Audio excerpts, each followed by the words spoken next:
আবু বকর সিদ্দিক রাদিয়াল্লাহু তাআলা আনহু হতে বর্ণিত। তিনি বলেন, তোমরা মিথ্যা থেকে বেঁচে থাকো। মিথ্যা ঈমানকে ক্ষতিগ্রস্ত করে।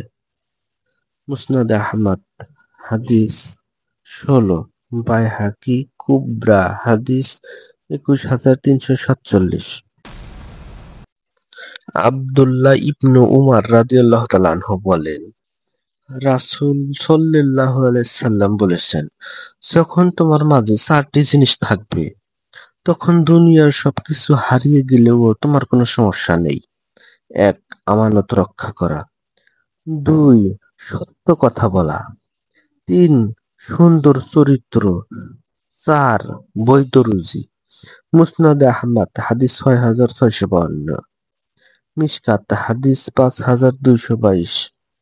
আত-তারগিব ওয়াত-তারহিব হাদিস ২,৯২৯।